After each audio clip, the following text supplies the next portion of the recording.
Hi guys, I'm Andrew Henderson from Nomad Capitalist, nomadcapitalist.com, here in Kuala Lumpur. And in this video, I'm going to talk about the citizenship by investment price war, what you need to know, what are some of the benefits, and what are some of the things that you're going to need to be aware of as the industry matures. Now, if you haven't subscribed to our channel, I definitely recommend that you do that because we have a lot of introductory content on second passports, as well as this economic citizenship, where you make a donation, you buy real estate, you can get a passport, in some cases in as little as 60 days. This is good for people who want to have more options, want more travel, want more business or investment options, want to give up their current citizenship. And so right now is actually a very interesting time to be looking at this space. I predicted a couple years ago that you would have more entrants, i.e. countries, coming into this field offering citizenship. I also predicted you would have more types of investments being offered to people who want to get a second passport. And that's come true. That and a couple of other reasons have created a bit of a price war. Now, one of the things that I said a couple years ago was I did not believe that prices for citizenship were going to go down on the low end. So you always had Dominica, for example, where you make a $100,000 donation, you get a citizenship. They tried to raise that price when they got visa-free access to the Schengen area a couple of years ago. They later retracted that at the last minute, and now their price is still at $100,000. They never made the increase. And the reason they never made the increase is because there's too much competition now that was at the higher levels coming down to the lower level and trying to match their price. Now, this video, again, is going to talk about the Caribbean programs. You've got Turkey, you've got Malta, Cyprus, all these other countries. And again, there are some hybrid countries. I'm not going to talk about those. Those prices are where they are. I don't see them coming down. I don't see any sense of a global price war. But in the Caribbean, you went from having one island to then two islands for a long time. Some came and went. Now you've got 5 islands consistently offering citizenship by investment. You had St. Kitts and Nevis, which had a $250,000 donation. You had Dominica, which had 100. And then you saw other countries coming in, charging $200,000 donation, charging, real estate options. One country had a business investment option. One country had a bond option. And what happened is they're seeing that people are doing a lot of price shopping. What also happened in the region was you had hurricanes and you had countries that need money. So these are countries that need money to operate to begin with. They're small countries. They have populations in many cases in the 5 digits. They don't have a lot of resources. The industries that they had oftentimes dried up, i.e. sugar, and they need cash. In some of the cases, this is the #1 export per se, is citizenship. This is the #1 item on their budget, to the point where organizations like the IMF have come into some of these countries and said, hey, be careful. With more competition in this industry, you can't really rely on these numbers year in and year out. And so what countries are doing is to increase their market share in these 5 islands is they've started lowering prices. Grenada lowered some of its prices, including most recently a reduction in the donation for a single person from $200,000 to $150,000. St. Kitts and Nevis made a 6-month only offer after the hurricane season when they needed money. Or they said, hey, we're going to lower the donation from $250,000 for a single person to $150,000 for a family of 4. So if you're a family of 4, you basically cut your investment by more than half overnight through this program. Antigua did the same thing. They lowered their donation substantially by almost half. Other islands are following suit. And now you've got a price war on a smaller scale where for the real estate options, where people buy real estate, the government fees to process that real estate investment are also starting to come down. So you've got these islands kind of competing with each other. And one of the things that started happening late last year was they started getting together and saying, well, hold on a second, let's not go crazy.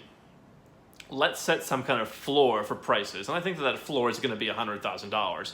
I do not think you're going to see, and I've always said this, prices dropping into the 5 digits for any kind of Caribbean passport. If that were the case, I think that would substantially devalue the programs, because they do all give you access to the UK, Ireland, and the Schengen area in Europe. Those are the big ones. They all give you access to the usual players in Asia. And then from there, it's just a matter of, do you want more of Central America? Do you want more of South America? One of them offers South Africa, one offers China and Russia, one offers access to the United States through the E2 program. So, you have to make the decision as to which passport works best for you. Obviously, here at Nomad Capitalist, we work with people on that. But I don't think prices are going to go down anymore, but you have seen more and more countries become competitive. St. Kitts and Nevis has said, hey, we're never going to be the lowest price. We want to maintain our quote-unquote platinum edge. We're the oldest one. We want to be the most sophisticated one. We're not going to go down and match the lowest priced offerings. But you now have two countries for $100,000 for single. You've got one country for $125,000 for a married couple or a small family. And then you go up from there.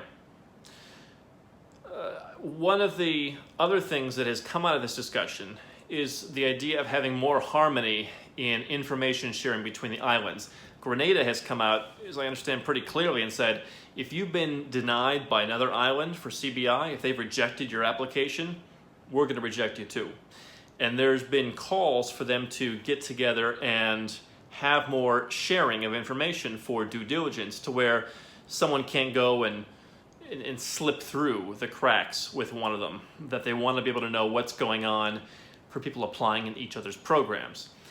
Now, for people worried about privacy, there were some reassurances from some of the countries saying, hey, we're not going to publish people's names. Don't worry about that. But we are going to share information to make sure that we're not, one of us isn't missing something and approving someone who nobody else wanted to approve. So you are getting the benefit of lower prices, but you are seeing more cooperation among the islands. I do think that in terms of maintaining the integrity of the programs, that's probably not a bad thing, because while I do believe that visa-free travel in the world in general is opening up, I do think that the English-speaking countries are going to start to flex their muscle more and more. The United States already has, Canada somewhat has, and the question is, will the UK and Ireland and Europe be next? In terms of these Caribbean countries, which are on gray lists and or black lists for being tax havens, for being secrecy havens, will one of the tools that other countries in the developed world use against these countries is restricting visa-free access? If you got a passport in one of these countries and then you couldn't go to the UK, that would certainly devalue it. So I think that imposing some of these new restrictions, which to me kind of comes out of a certain amount of cooperation after these price wars, it's probably a good thing for people who already have the citizenship and people who are already in the process of getting it or will be getting it soon. One of the other things that's being discussed between the countries to maintain the integrity is saying you need to come and live here for a little bit of time. May not be long. Antigua experimented with 35 days at one point. Then they made it a week. Will some of these countries start to say, hey, you need to come and spend a month here before doing it? You need to come and visit us for an application. You need to declare yourself a resident for a short period of time. That may come about as well. So the bottom line is you've now got lots of options. I always thought that it would not lower the price of the total floor of the industry. That's been proven correct. It has lowered the price of some of the programs that found that they were too expensive. And with that is coming increased cooperation. So that's something to be aware of. If you don't have a criminal record, if you're clean, if you're of good character, if you're healthy, if your funds are clean, then I don't think there's a lot to be worried about. I do certainly think that over time, the prices of these programs will go up. Perhaps not in the Caribbean, but I think that prices in the industry in general will go up as you have more intriguing options around the world. Definitely something that you want to be aware of if you're looking at these passports, that now is a very interesting time to get involved. I still think for the right person, it's a good strategy. And what I would tell someone is it's probably an interesting part of a passport portfolio where you're not just getting one economic citizenship and calling it a day, but you're creating a portfolio of passports. If you want to find out more about second citizenship in general, subscribe to our channel. We've got lots of videos on the topic. You can dive in here on YouTube. If you want to figure out how to create that passport portfolio, how to accomplish your goals by having multiple citizenships, you can go to nomadcapitalist.com and we can help you with more advanced strategies there.